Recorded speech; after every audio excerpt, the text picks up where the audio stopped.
All right, today we are going to change out the old Ford Escape alternator. This is on the V6 model. The first thing you want to do is go ahead and disconnect the battery. Get the positive negative terminal separated so you don't have no arcing or any damage when you're messing with electrical connections. Get the vehicle secured safely up on jack stands. Go ahead and remove the wheel. All right, we got the battery disconnected and on a charger. It was definitely discharged. It was at 12.5 when we started, so now it's coming up. See, the capacity is low because that alternator was dying. So it's a great time to just go ahead and charge your battery. We went ahead and got the vehicle up on a jack stand because we're going to be working in this area. So we got to remove this nut, remove the strut here. We're probably going to set the caliper up out of the way to lower this spindle to get this axle out because it is in the way of that alternator. We're going to be coming out down through here. So we're going to get all this stuff disconnected and show you what we disconnected. All right, we got the axle out. All we did was remove these two 18mm strut to spindle bolts. They can be a little tight, so just be aware of that. The 32mm nut holding the axle in, and we took off the ABS 10mm bolt there and the two brake line clips to give it enough flex. And all we did was swing it out of the way and got the CV joint and splines out of the rotor assembly there and sat it down. As you can see the transaxle now back there. And those two studs on that bracket right there were two 13mm nuts that hold the intermediate shaft up on the axle. It's a long axle that comes through here. Once you drop that down and slide the heat shield off of it, you can shimmy it out easily and carefully. Put a drip pan down there. No fluid came out of ours, but depending on your inclination or decline or whatever you have on your vehicle, you could lose some. Just be aware of that. Also, the next thing we want to work on is getting this serpentine belt down. That is the original tensioner in there, so we will change out the belt and tensioner while we're in here. It's a good time to clean up some of the grime down here. We do have a few leaks, so we're going to clean everything up so we can see what's going on, but nothing's leaking on the belt system.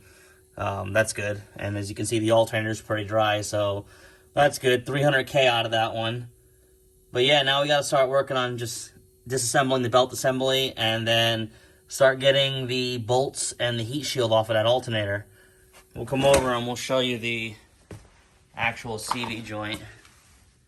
It's this long piece here, and that's the bolt up, center bolt up there where it bolts on to that little bracket with the 13mm nuts and then into the transmission. Just be careful pulling that shaft out. You don't damage the seal. It comes out pretty easy. But yeah, let's get the belt system off. All right, once you get the heat shield out of the way and disconnect that O2 sensor wire, that blue plug right there, there's three 13mm or half-inch bolts holding that in. We went up top first and pulled the top one out. You can get them all from down below, but you're going to want a small ratchet wrench or something. It's the easiest to get in there. And the heat shield here pops off with just those little clips. And you can get the upper bolt from up here. And then you're going to have to lift the engine up. We have it supported to get enough clearance to slide the alternator out.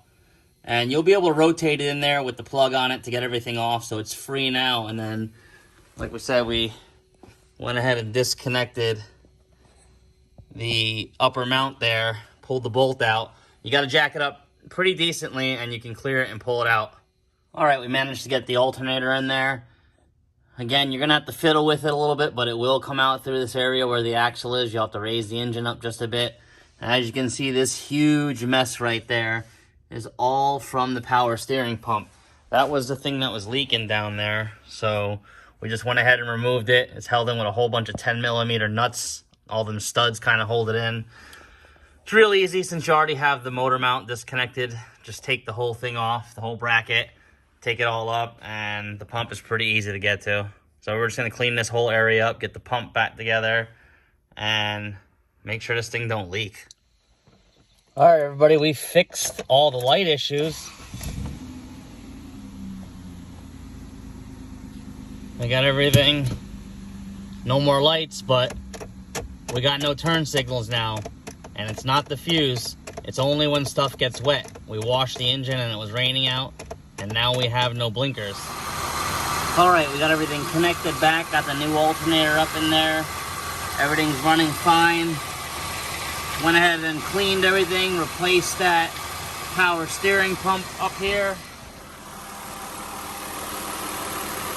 Replaced that pump, so no more leaking on this side.